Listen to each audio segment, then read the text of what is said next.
इरफान साहब, आपसे जानना चाहेंगे क्योंकि आप डीडीसी इलेक्शंस में आए हो, तो आपको क्या लगता है, आपको ग्रैंड अलायंस को साथ देना चाहिए क्योंकि वो भी 370 और 35 पे बात कर रहे हैं, और क्या कहना चाहेंगे आप?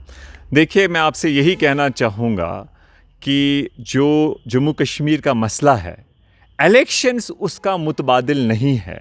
हमें इलेक्शंस से बियॉन्ड देखना चाहिए।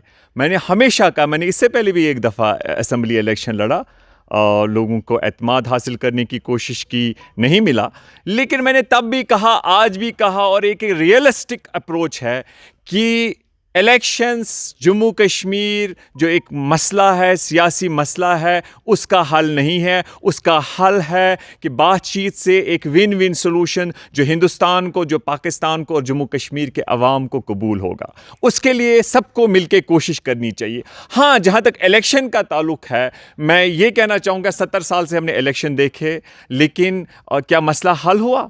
उस बुनियाद पे मैं कहता हूं कि इलेक्शन मसले कश्मीर का हल नहीं है। हाँ, एक बात ज़रूर कहना चाहूँगा कि जब तक मसले कश्मीर हल होगा, हम चाहेंगे गुड गवर्नेंस के लिए, डेवलपमेंट के लिए, और इस बात को सामने रखने के लिए कि जो हिंदुस्तान के आईन में हमें प्रोटेक्शंस मिली थी, जो उन्होंने वादा किया था तब हमारे साथ, जैसे 370, 35A, हमारा अपना प्राइम मिनिस्टर था, हमारा अपना सदर रियासत था, उन्होंने ये तहफ़्फ़ुज़ात, हमारा लैंड लॉज थे, जैसे एलिनेशन ऑफ लैंड एक्ट, जैसे transfer of property act, representation of people act, खाली जम्मू कश्मीर का इलेक्शन लड़ सकता है, खाली यहाँ का ज़मीन खरीद सकता है, खाली यहाँ का नौकरी कर सकता है।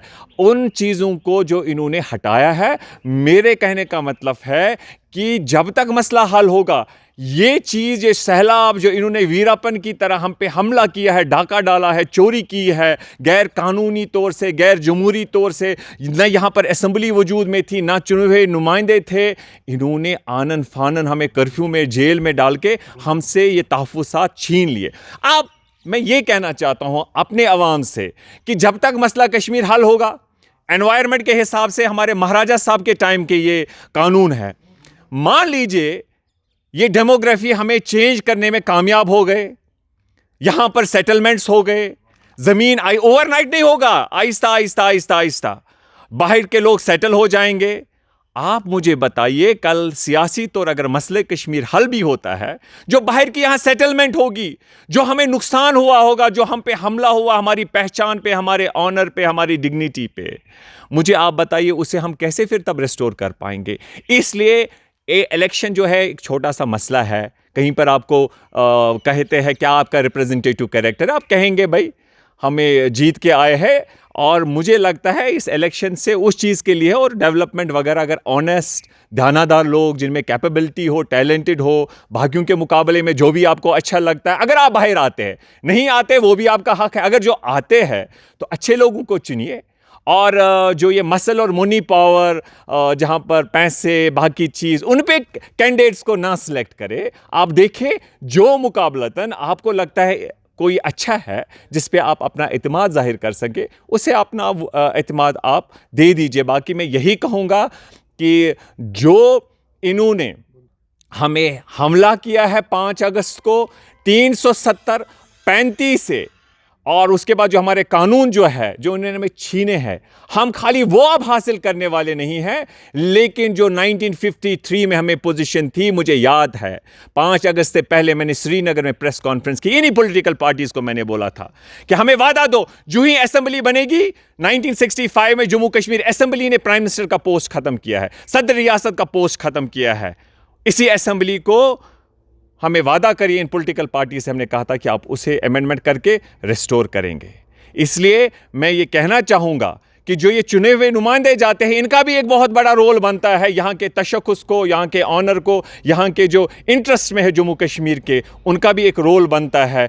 उसमें भी आप ख्याल रखिए। अगर आपने अवाम ने 1965 में यहाँ के उन लोगों को पूछा होता कि आपने प्राइम मिनिस्टर पोस्ट और सदर रियासत क्यों ख़त्म किया, आज ये नौबत नहीं आई होती। और अगर कल इन एमपीज को इन्होंने पूछा होता, अमित शाह ने कहा वहां आरटीआई नहीं है, वहां प्रिवेंशन ऑफ करप्शन एक्ट नहीं है, वहां पर सूचना का अधिकार नहीं है, वहां एजुकेशन का कानून नहीं है, तो उन्होंने अमित शाह को वहां पर बोलना था कि वहाँ पर ये कानून दिल्ली वाले कानून से मजबूत है, नहीं बोल पाए वो। अमित शाह रुकता नहीं, लेकिन देश के सामने, मुल्क के सामने, दुनिया के सामने उनके झूठ को एक्सपोज करना था।